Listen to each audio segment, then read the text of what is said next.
ልቡ እስተሰልበ ብክርስቶሳዊ ፍቕሪ ዘውትር ዘመስግን ንልዑል ፈጣሪ ዘውትር ዘመስግን ንልዑል ፈጣሪ ሰላምታይ ረሳኺ ቤተሰብ ከመቐናኻትኩም ኣነ ሰላመይ እግዚአብሔር ዝተመስገነ ይኹን። ንስኻትኩም በብዘለኹም ቦታ ሰላም ትኾንለይ።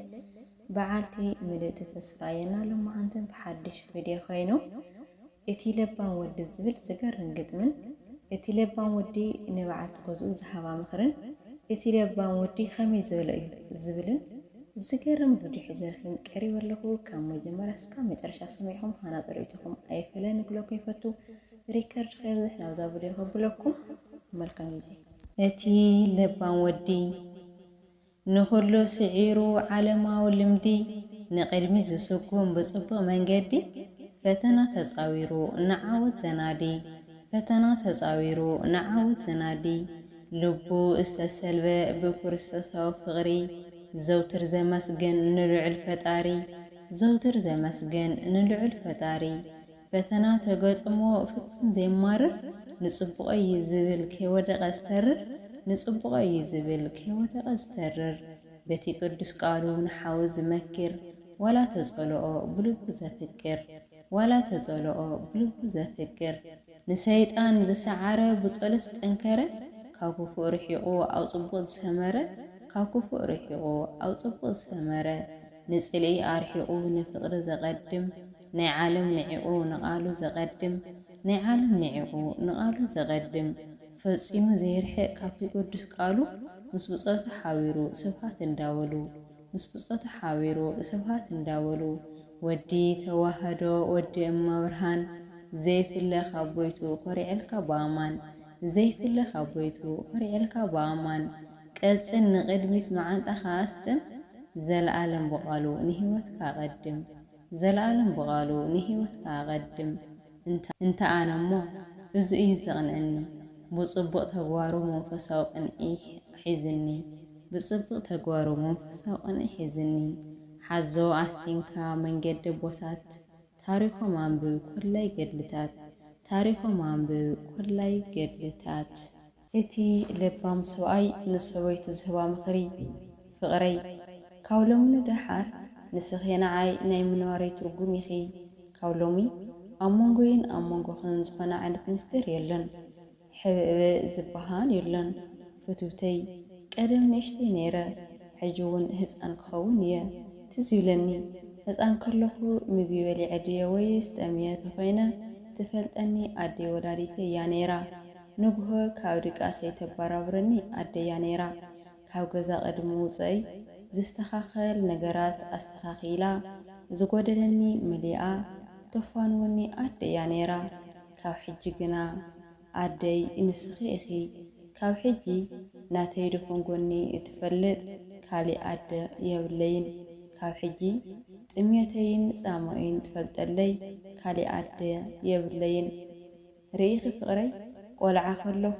ዝኾንክዎ ኩሉ ዘጋጠመኒ መፅአን ኣደየ ዝነግራ ነይረ ንሳ ድማ ምስጢረይ ንዝኾነ ሰብ ነጊራትለይ ኣይትፈልጥን ስለዚ ሕጂ ድማ ኣደይ ንስኺ ኢኺ ምስጢረይ ዝነግረኪ ንዓኸ ጥራይ እየ ንዝኾነ ሰብ ምስጢረይ ኣይትንገሪ ቆልዓ ከለኹ ብዙሕ ነገራት ፈጺመ እየ ናይ ነገር ቆልዓ ኣደይ ድማ ንግዚኡ ትቁጥዕኒ ግን ምቁጣዓ ንግዚኡ እዩ ቀልጢፋ ሕድገት ትገብረለይ እሞ እንዳሰሓቐት እዚ ወደይ ከምዚ ኣይትግበር ኢላ ቀስ ኢላ ትምዕደኒ ፍቕረይ ምናልባት ንዓኸ እውን ክኾርየኪ ይኽእል እየ በጃኺ ግን ቂምታ ኣይትሓዚ ጥፍኣተይ ጉድለተይ ግን ርኢኽሱ ኣይትበሊ ምኽሪ ሃብኒ ኣነ ድማ ተቐባሊ ምኽሪ እየ ማዓረይ ናብቲ ምዉቕ ናይ ዓራስ ፀዋታና ቅድሚ ምኻድና ደጊመ ደጋጊመ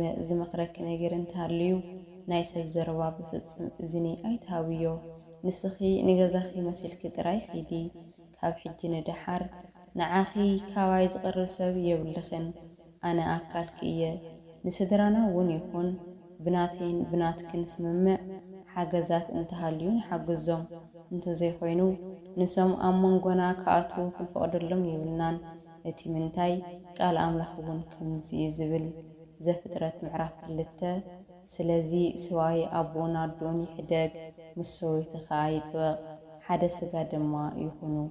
ፍቕረይ ናይ ብዙሓት ሰባት ሓዳር ዝፈርስ ናይ ቤተሰብ ጉዳይ ምእታውን ናይ ጎረቤት ነገር ምርኣይን ዓርኪ መሓዛ ምብዛሕን እዩ።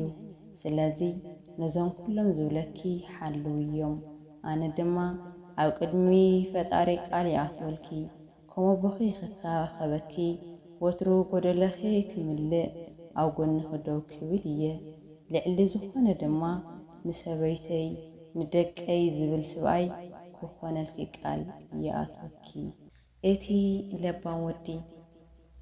ለባም ወዲ ንሰበይቱ ምስ ማንም ጓል ሂዋን ኣይወዳድራን። ብዙሓት ጽቡቓት ኣለዋ ንስኺ ግን ንዓይ ንግስቲ ኢኺ ይብላ። ለባም ወዲ ምስ ብዙሓት ይላለ ነገር ግን ንሓንቲ ይመርጽ። ናተይ ፍልይቲ ህያብ በዓልቲ ቤተይ ንስኺ ጥራይኺ ናይ ፈጣሪ ስጦታይ መወዳደርቲ ዘይብልኺ ሂዋን ንስኺ ኢኺ ይብላ። ለባም ወዲ ብዙሓት ለባማት ብዙሓት ምልኩዓት ይፈልጥ። ናተይ ለባም ሂዋን ግን ንስኺ ኢኺ ይብላ። ዝያዳ ድማ የፍቅራ። ለባም ወዲ ሰበይቱ ስራሕ ገዛ ክሰርሕ ከላ ከይደኽማ ከይጠማ ይሕግዛ። ዝደልየቶ ኩሉ የማልአላ ተስፋ ይህባ። ለባም ወዲ ናይ ማንም ዘረባ ኣይሰምዕን። ኣብ ጎኒ ሰበይቱ ኮይኑ ብትሕትና ይራዳድኡ። ተተዋዒሶም ድማ ክልቲኦም ይፈትሕዎ። ለባም ወዲ ብዛዕባ መጻኢ ህይወቶም ፍትውተይ ክብርቲ ኣምየነይ ንዕንማኽር ሓዳርና ከመይ ክኸውን ኣለዎ ይብላ። ለባም ወዲ ወለዱን ወለዳን ክፋቐሩ ይደሊ። ኩሉ ግዜ ንሰላም ንፍቕሪ ይሓስብ። ኣኽብረት ደቂ ሰባት ይምህራ። ለባም ወዲ ትዕግስተኛ እምበር ስምዒታዊ ወይ ሓማይ ኣይኮነን። ብፍርሓት እግዚኣብሔር ዝነብር ዕጉስ እዩ። ለባም ወዲ ኣብ ጉዕዞ ህይወቱ ኩሉ ግዜ ኣስፊሑ ዝሓስብ ንቕድሚት እምበር ንድሕሪት ኣይሓስብን። ለባም ወዲ ንሰበይቱ ካብ ኩሉ ኣውሊፁ የፍቅራን ይንእዳን። ብኣኣ ኩሉ ግዜ ሕጉስን ዕጉስን እዩ። ዝደልዮ ኩሉ ኣብኣ ስለ ዝረኽቦ ንስኺ ኢኺ ህልውቲ ብልፅቲ ሂዋነይ ይብላ። ለባም ወዲ ንብረት ገዝኡ ንፋስ ከይኣትዎ ሰራቐ ከይሰርቆ ይከናኸኖ። ናይ ባዕሉ እምበር ናይ ሰብ ኣይጥምትን። ለባም ወዲ ንበዓልቲ ቤቱ ንፍቕሪ እዩ ዝዝምረላ። ዓዊሉ ድማ ኣይዛረብን። ንፋስ ከይወቕዓ ኩሉ ግዜ ይከናኸና፣ የኽብራ፣ የፍቅራ፣ ይሓልየላ። ለባም ወዲ ኩሉ ግዜ ንኣምላኹ የመስግን። ብመንገዲ ቅንዕና ይመላለስ። ኣዝዩ ነብሱ ይከናኸን፣ ጽሩይ እውን ይኸውን። ለባም ወዲ ምስ በዓልቲ ቤቱ ናብ ቤት ኣምላኽ ይመላለሱ። ብመዝሙር ምስጋና ቤቶም ይባረኽ። ገዝኦም ድማ መዕረፊ ቅዱሳን ይኸውን። ተቐባልቲ ጋሻ ድማ ይኾኑ። ኣቤት ትዕድልቲ! ብሙሉእ ጸጋ ከዓ ውሽጦም ይሕጐስ፣ ብሓጐስ ድማ ይዓግቡ። ለባም ወዲ ዓው ቁጥዕ ኢሉ ኣይጸውን፣ ትሕት ኢሉ እምበር ልዕል ኢሉ ኣይኸድን። ምስ ኩሉ ድማ ፍቕርን ኣኽብረትን ኣለዎ። ለባም ወዲ ንበዓልቲ ቤቱ ቃል ኣምላኽ ይምህራ። ባህሊ ወለዳ ኣካዳድናኣ ከመዴታታት ተኸደኒ ይብላ። ሽፍንቲ እምበር ቅልዕቲ ኣይትኹኒ። ምኽንያቱ ኣካልኪ ብዘይ ኣነ ካሊእ ማንም ወዲ ክርአየካ ኣይፈቅድን። ስለዚ ንስኺ ናተይ ጥራይ ኢኺ ይብላ። ኣብዚ ደቂ ሂዋነይ ተዋሓጠልክን ምሽ እወ ግድን ጥራሕ ክንድዩ ዘፍትወልክን የግዳ። ለባም ወዲ ግን ኣይፈትን እዩ። ሽፍን ዝበለት ከመዴታታ ምዕርግቲ እዩ ዝፈቱ። ለባም ወዲ ሰበይቱ ኩሉ ግዜ ክትጽብቐሉ፣ ክትመልክዐሉ፣ ክትሕጐሰሉ እዩ ዝደልያ። ክትሓዝን ክትጨነቕ ኣይደልያን እዩ። ለባም ወዲ ክብሪ ሰበይቱ ይሕሉ። ለባም ወዲ ንጓል ሂዋን ኣይብድላን እዩ። ምኽንያቱ ኣድኡ፣ ሓፍቱ፣ ሰበይቱ ወዘተ ኩሉ ነገሩ ስለ ዝኾነት ልክዕ ከም ወላዲት እዩ ዝሪኣን ዘፍቅራን። ለባም ወዲ ኩሉ ሻዕ እዩ ብዘለዎ ዘመስግን፣ ንፈጣሪኡ ዘኽብር።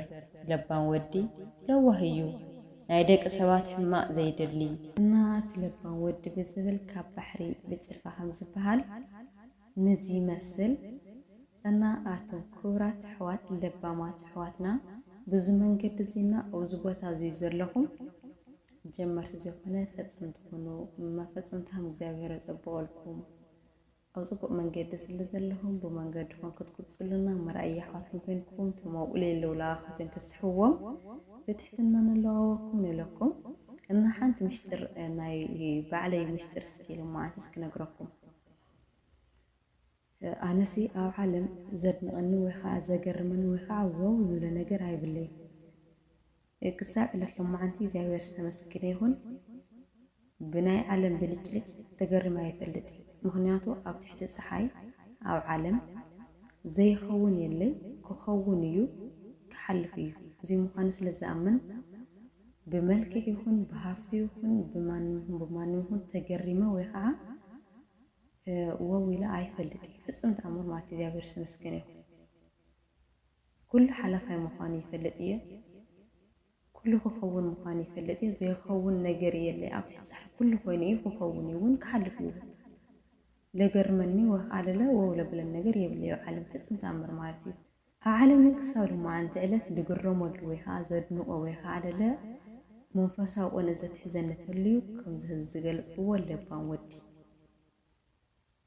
فرحاتك زافير زلو ودي نو سخويرو بيتسو زخبر بعد جزء زخبر أدو أحواتو كتاس فرحاتك زافير زلو حق زافير زختل فقر زافير زلو ودي منفسها وأنا يوم مرة تحزن ووزة بلانو يحاز قرمنو يحاز درنا قلو تليني لبامن منفسها ودني بقى اسكي نصحاتن كي أبس عالم بمن تأهم تقرمون ويحا بمن تأهم تدرنقو أكو من صحاف اللي نالو مو عنده بدي زي مثل أو قاز علي سومن كان فقد أملاح إتالي بام سويتي زول حزات مزية ما يشد سواتي لنا بزح خقاقي خيلي خابوكا الروموني سسنين كلاتنا مالكان كن